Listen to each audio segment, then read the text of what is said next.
Hey everybody, welcome to NC-17. We are still at Motor City Nightmares for the weekend, and today we are joined by Wendigoh Pictures. And I'm going to let them introduce themselves, starting with what? I'm Drew. I'm one of the actors. I do voice work and a little behind the scenes in Wendigo Pictures. Hey, I'm Nick. I'm like owner, writer, director, effects artist, editor, a lot of different stuff. I'm Julia. I've done a little bit of behind the scenes. I have a little role in the upcoming feature film, Do some acting and makeup. acting and makeup. I'm Roz, a bit of a jack of all trades, do a little bit of everything. So last year to the day, yesterday to the day, we met you guys, and in that year, things have been crazy. Would you say? Yeah, very crazy. There's been a lot of big changes, a lot of stuff going on. What have been some of those changes in that year? Just sort of people moving, relocating, and just still to work on bad things happen here, getting through that. People getting new jobs, just a whole bunch of life changes. And the business has grown too. We've got a lot more opportunities. Things are getting bigger and better for us. So yeah, a lot of changes. Most of them good. So Drew, you're going to be making your feature film debut in the next movie. Yes. Yeah. Bad things happen here. Yeah. Go a little bit into detail about the process of how you got into character without spoiling. Well, as we see in the trailer, one of the characters in it is like a barbed creature of sorts, a barbed demon, if you will. Uh, the mask that you see in the trailer is built by Nick here, wonderful sculptor. Just some of the greatest craft work I've seen. And the first time I remember him sending me a video of it, like a rotational video of it with smoke coming out of it. And the first thing that I thought of is Pyramid Head. So like when we were filming and all that, I had the fake barbed wire and everything, and I would always think, what would Pyramid Head do? And that was my big inspiration of this character. So, yeah. And Roz, you were per se the main villain in the first film, Flesh. Correct. Your death scene was gnarly. That's all I can say. But describe what went into detail in that scene alone. That death scene, that was behind the scenes. It was literally just me and Nick winging it because it was a cold, like 40-degree day. It was like very, very early beginning of spring, almost a year after we had filmed everything else. And we filmed your death in like 5 different days, all little things. Yeah. Sometimes I was out like in my backyard messing around with myself, trying to get things going. It's a lot of different days all kind of merged together. And Julia, you have over this weekend awesome cosplays. Thank you. And coming new into this, you've known the models for a little bit longer. Yeah. Getting it, brought in by them. How was that process? It's great. It's really cool. It's definitely. I'm liking the open-minded people. There's not a lot of people I know like that, so it's nice being welcomed in and to the group and having someone that can create things that I can do something with and giving me more inspiration, like with what I want to do too. And just like a really good group of people, and it's like very welcoming, so it makes it easier to do and be more comfortable with what like unique things I want to do, I guess. Let's talk about Amanda. All right. Because you've known her probably longer than anyone else. Yeah, almost. I've known her almost 20 years at this point. Yeah. How would you describe working with her outside of the friendship? Like just a director and actress. As a director and actor, honestly, it's easier than the friendship sometimes. But no, honestly, working with her as an actor is, it's easy. Not to, say I've never had a bad experience with an actor. I mean, we usually work with people who have never even been behind camera before. So everybody's, a little nervous, and it does require more patience and work. But I've never had anybody who's difficult. But With Amanda, I very much know she's the only person I've ever, written a part for it to this point where I already knew, okay, that's who's going to play that character. And she's very much, I know I can give her what I want, sit down, have a talk with her, let her know these are, the inspirations, these are kind of what I'm going for, and know that she's really going to put that effort into knowing that character and almost becoming that character, especially. It's like a switch flips almost with her. The minute, you let her know this is what I need out of this scene, tell her, all right, action, we're filming. She switches right there into character. It takes her no time at all, and she just absolutely kills every scene, carries all the scenes she's in, and really, it's just nice having somebody like that you can give very minimal direction to, and that she's not only going to do what you want, but throw in a little bit more. There's a couple scenes, especially in Bad Things, where I know one specifically, she scared the hell out of everybody. She had a very simple, this is what you do, and she went so above and beyond with it. It caught everybody off guard, and there were a few moments where we all just kind of stood wide-eyed behind the camera at the performance we were able to get out of her.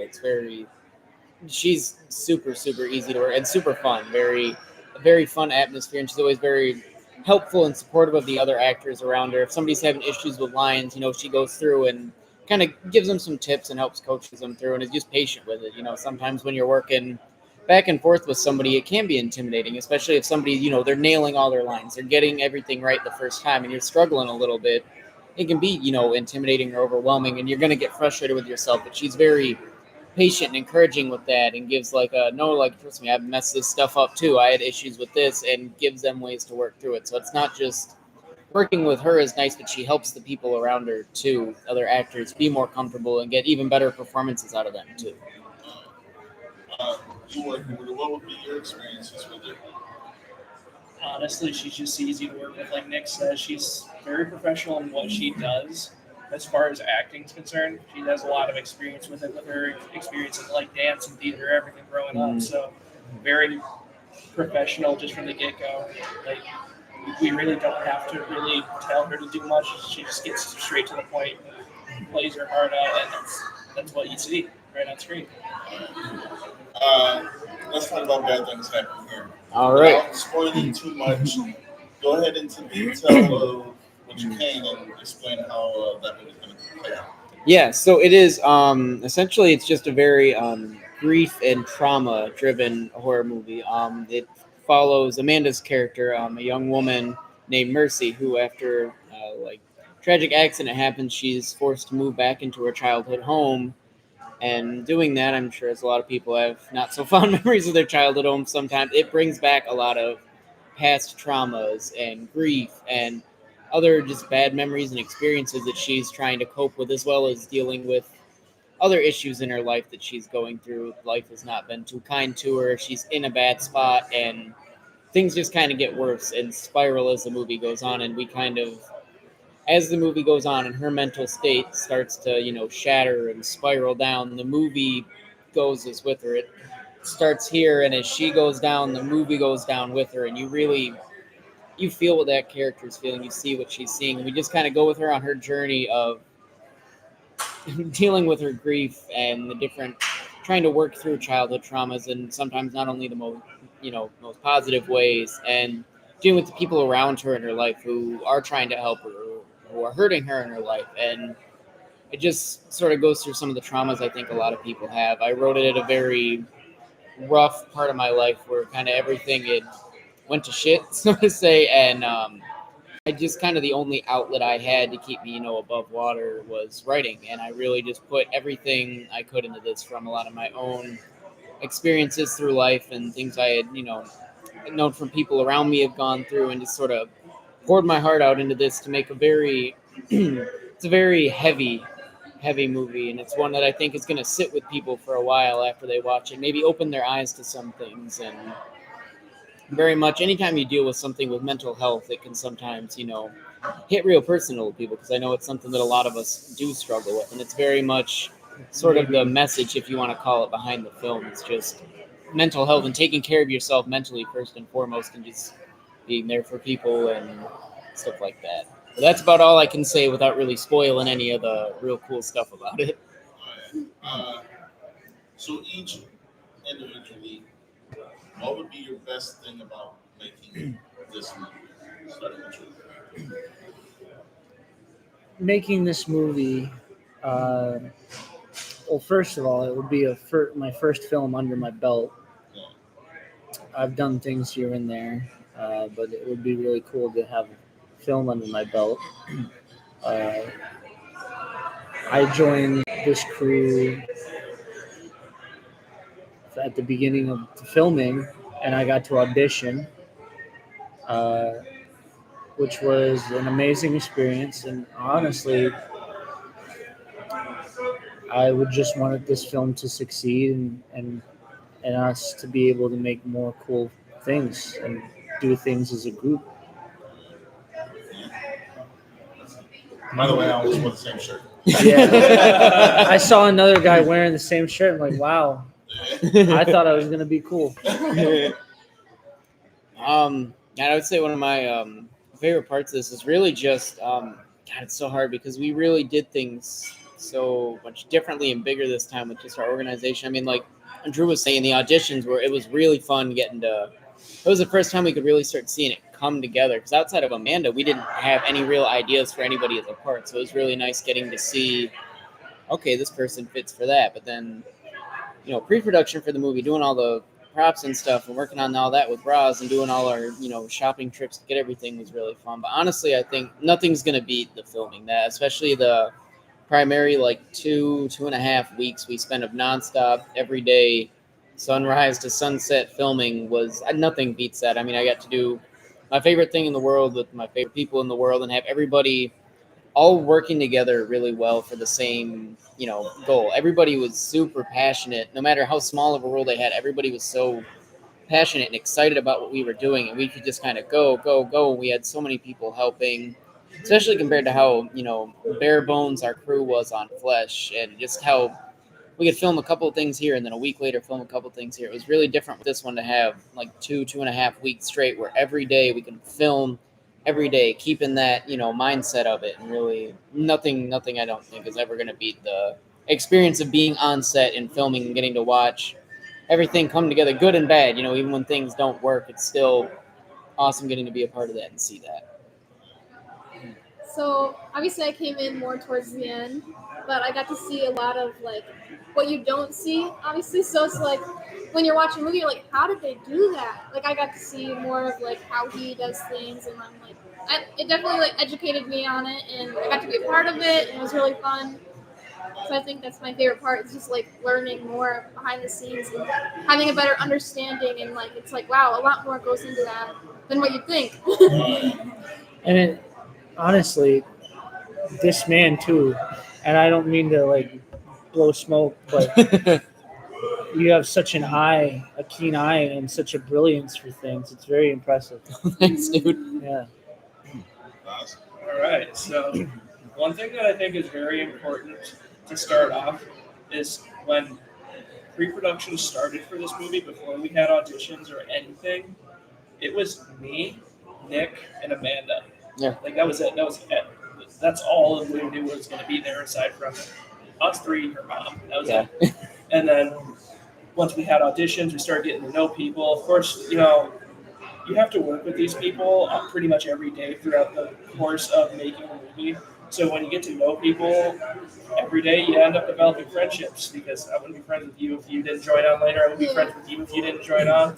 And, like a lot of friendships blossom because of this experience. So that's a real cool thing. And on top of what you said about everybody, no matter how small their role was, how passionate they were, because we had this guy. His name was Chad. He was in the movie for maybe just a couple of minutes, 5 minutes. Like his role was. Yeah, I think total screen time is like 10-ish minutes. Yeah, if that. He wasn't there for very long. But when we got done with his stuff, he took his van to where we were working on the movie. Slept in his van to make sure he could come help us with other behind the scenes stuff. He was there behind the scenes almost every day, doing literally whatever we threw at him. We're like, here, do this, He do was that. super passionate about what we were doing. He wanted to learn from us, and that was just.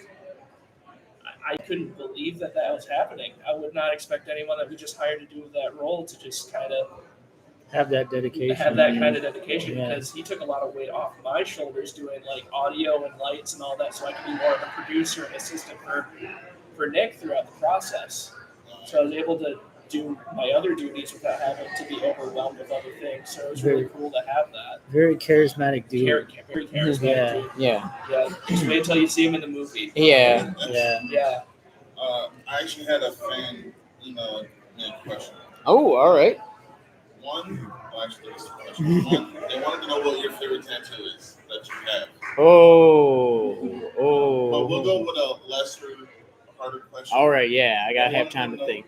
Each individual's person's favorite type of music they would have in the movie if they could. I know some of these answers too. Like if you could have any kind of music, like in a movie, like genre, what would it be? Okay. All right, we'll start with Drew again. I like grunge. Grunge is a great element. Oh, mine's gonna be two, so I'm gonna cheat a little bit because I mean every movie, including this one, you gotta have metal. You gotta have metal. We had it in Flesh. We got it in this. We have a whole metal concert scene in this. But also, I really like industrial synth. There's gotta be industrial synth and metal in every project I do. Yeah, I'm pretty similar with metal and like, rock and grunge. I would like to see that a lot. As an industrial artist myself, someone who wasn't a rock band, so it's really made lots. Same as what Nick said, really, because that's the kind of music I create, and on top of that, just like you got to have ambience. You have to have the right ambience in a movie. So, like, as much as for like, I don't know, like licensed stuff, I agree with Nick, but you got to really be on top of the ambience to make it work right. Let's talk about your mom first. Yeah, all right, absolutely. She's played a very big part in your childhood, helping you grow into this awesome director, writer that you are. You know, and I know last time we talked when we had our first interview, we touched on how the basement with the carpet and Yeah. So let's go a little bit more into the detail of like how much did she sacrifice? Anything? Oh my, that pretty much any any way she could. I mean, we went from. I mean, I was a teenager, and she would help me with spend so much time. You know, she works nights as a nurse. You know, single mom, doing it, and I would come to her with, "Hey, we're filming this weekend, and I need all these costumes." And so she would, you know, get home from work after working all night, and spend all day sewing costumes, getting stuff ready. So that way, when I got home from school that weekend, we were ready to go. And she'd cram as many kids in her car as we could and drive to wherever the hell I wanted to and spend her whole weekend just filming whatever with me and not complaining one bit. And half the time, these projects would never even get finished. They'd just sit on a hard drive unfinished because I'd bounce right on to the next thing. And I mean, when it came to movies, she was so supportive. I don't think there was a single thing she would ever tell me no to. I mean, I would have her 2 a.m. in a crappy alleyway in Pontiac, and we would be filming there because I looked cool. I wanted to film there, and she'd always just, all right, and support it, even though she knew it's probably never going to see the light of day with this project. It's never going to get finished, but she was always supportive with that. And then as it's gone on, and I actually, we have been getting projects. We got a feature film out.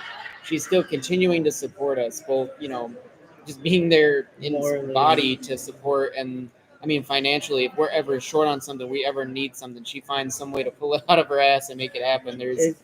Even with this filming, we last minute were like, hey, the person we were going to have playing EMT bailed, so I hope you fit in this costume. Can you do this for us? And yep.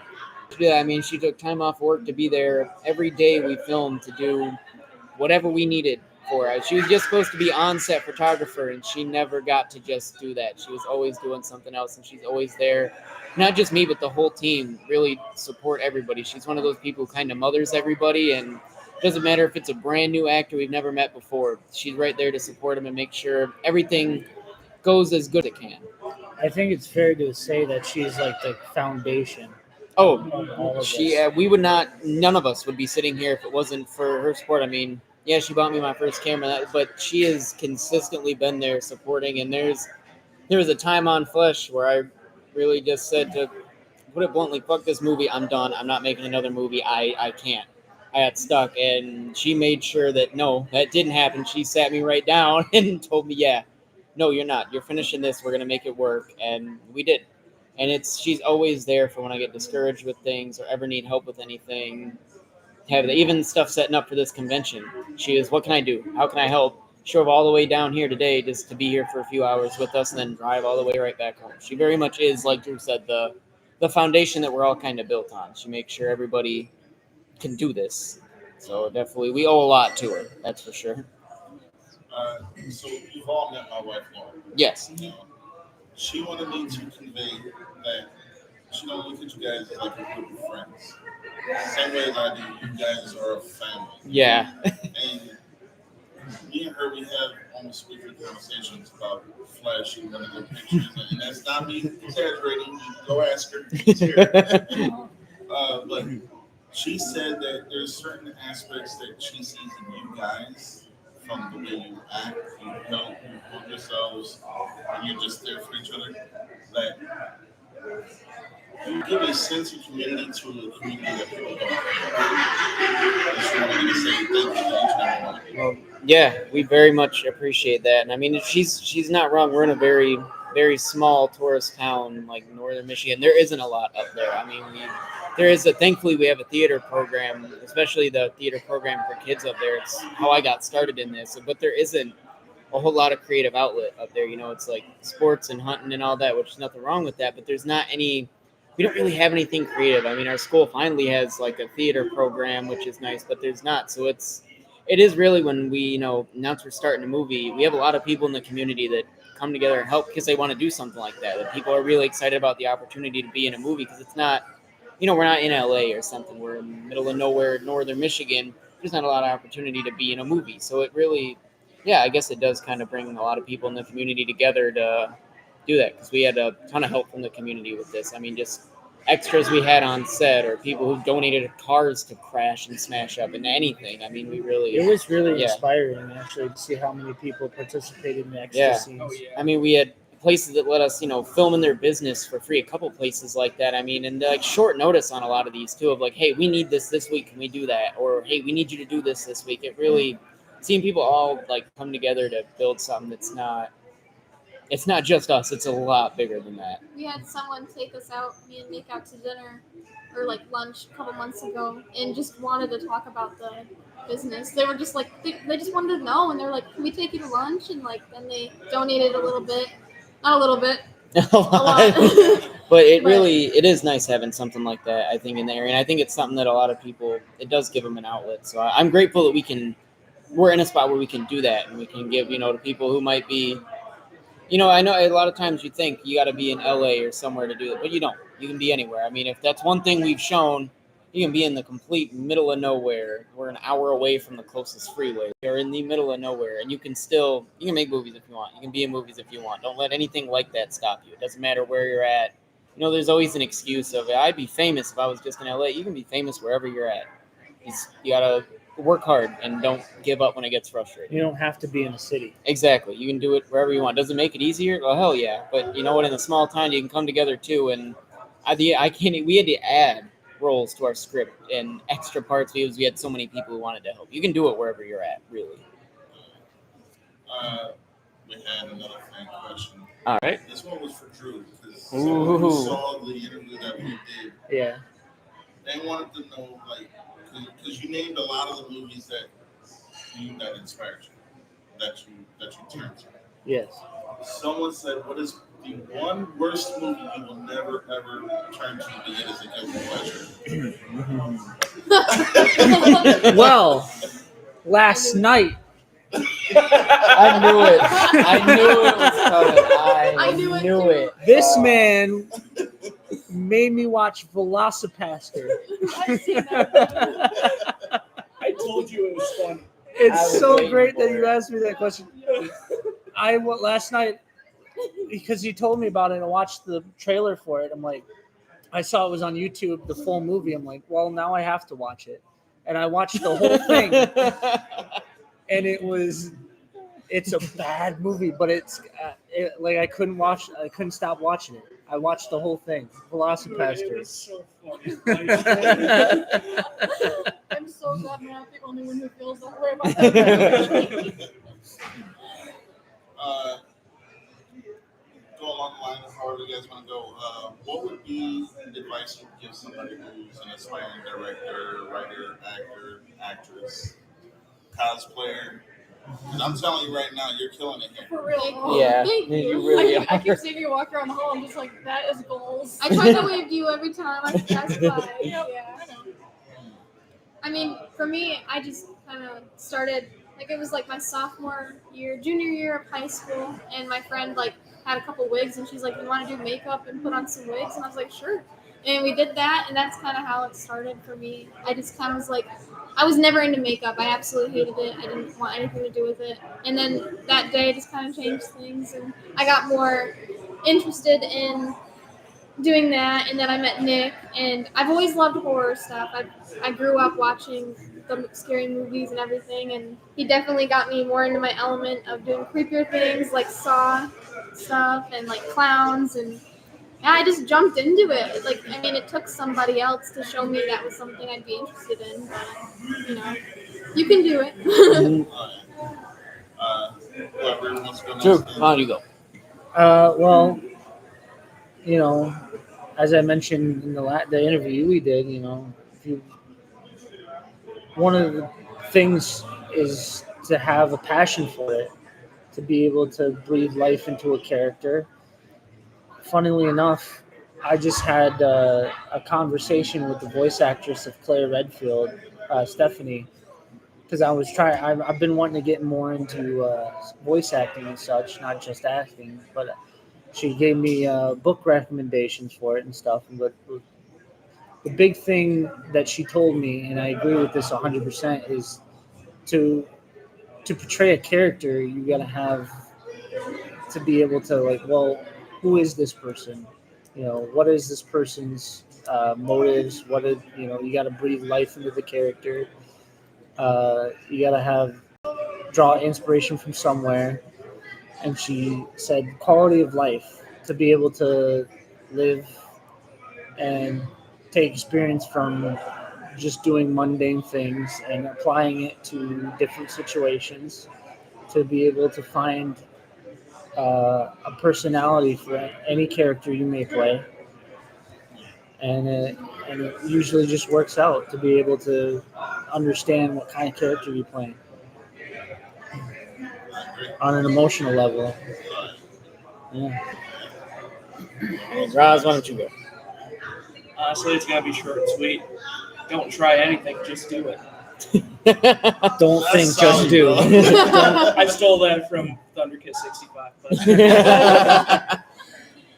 I would say I'm gonna give two, because there's two things that really are important. And I mean, one of the biggest things is don't give up, because I get it. There's a lot of, it's hard to even start something like that because it does feel so out of reach. I mean, when I was a little kid, I'm gonna make movies someday. And the older you get, We were all that at one point. yeah, and the older you get, it's a lot easier to lose sight of that. And I mean, especially life gets in the way, and a lot of times it does feel like there's no way that's gonna happen. I still have moments where I like, there's no way we're gonna finish this, but you really don't give up and really do. Nothing is out of reach like that, and especially even, okay, say you're writing a movie, don't put anything off limits because you think you can't do it. I write it and figure out how to do it later and make sure I can do it. A lot of people might say, aim low and make sure it's something you can do for your first. No, screw that. No, whatever you want to do it. Find a way to make it work afterwards. Just don't give up. Don't quit. There's a lot of times where it is going to feel impossible, or you're going to feel stuck, or you're going to hit a wall. You're going to be editing a scene and you spend all day on it, all week on it, and you can't make it work. Don't give up, because you're going to get there. If you give up, you're never going to get anywhere. You're going to stop, and you're never going to follow your dreams. And the second thing I would say is really find your people. Say it's a family here. It's nothing short of a family. You can't do something as intimate with people as making a movie, where you're spending all day, every day, going through the worst of the worst with people and the best of the best with people without becoming a family. I don't care if we worked one day on set with you. You're a part of that family. It's something that's really hard to explain, but it isn't just a one-man thing. I mean, yeah, you can do stuff like that by yourself, but really it's find your people, and it makes everything so much easier. I mean, I've done it before where I've acted in it, I've filmed, I've edited, I've been the only person doing it, and it was a pain in the ass. But finding these people I can rely on, where I know all I got to do is tell you what I want, and I know you're going to do it the best way you can. It's going to be perfect. The same with you. I know I want you to read this line, and I want you to do it in a creepy way. Figure it out, and I know you're going to give me something I want. Or with you, I'm going to have an idea. I'm going to bounce it off you, and I know you're going to give me exactly, the best thing that you can. It's nice having those people around, like we were talking about with Amanda earlier, that you can trust, or even with my mom, who motivate you and help you. Find your group, and find the people who are interested in what you're interested in, and you really can do anything. I mean, we made a feature film on accident in the middle of COVID for about $2,000, and over the course of like 3 months, and then a bunch more in the winter and spring, and we made it happen. And it seems impossible, even looking at it now. I'm not really sure how we did it, but we did it, and we're here today because we didn't give up, because we had a lot of really good people busting their asses to make sure it worked. The best things that happen are mostly accidents. Yeah, Happy little accidents. exactly. So I know you guys. I know you remember the rating I gave. Mm, What is the rating? we have 5 stars. I gave it 5 stars. So I have since gone up above that. So there's no longer just a 10-star rating, 5-star rating. Now there's also a Hall of Fame. Now there's only 5 movies in my Hall of Fame right now. Flesh is the 5th one that has made it. So Oh, once yeah, you're in the Hall of that's- Fame, you never leave. What are the other four? That's a huge honor. Return of the Dead, Sleepaway Camp, The Godfather 2, and The Godfather 1. Oh, Solid choices. Very, very solid yes. choices. Here's hoping you add one soon called Bad Things Happen. Oh, those, most definitely. If you liked Flesh, you're gonna love Yeah. this. We went bigger and better in every way. Our cast, our effects, even just the runtime, just what we were able to pull off with this is amazing. I really cannot wait to share with everybody, because I'm still blown away that we were able to accomplish what we did. It was nothing short of a miracle. And well, it wasn't a miracle, actually. It was a lot of people busting their asses, a lot of hard work, a lot of literal blood, sweat, and tears to make this happen. But it is so worth it. Especially once you see the finished project, I know everybody's really going to love it. We're about to wrap up. Do you guys want to say anything to Amanda? We miss you, and I could just thank her for all of her hard work. As said, we definitely wouldn't be here without her either. I mean, she definitely, without Flesh, she carried that movie. I mean, really, and with Bad Things, her performance in there, we knew it was going to be good, but I don't think anything prepared any of us for what kind of performance she was going to give. It is so raw, emotional, and just powerful. It sits with you. Even we'd be done filming and just kind of have to sit in silence for a little bit and really just gather what we all saw. Absolutely. Seriously, if you think you're ready for that performance, you're not. No. You weren't. very skilled.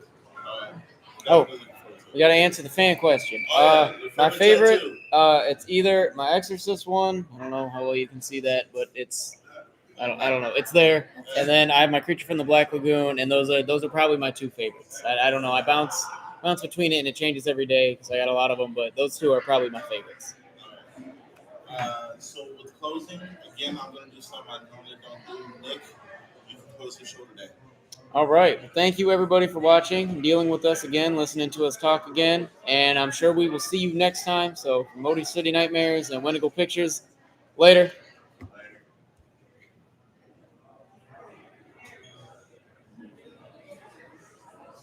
Velocipaster. You had to put me on blast.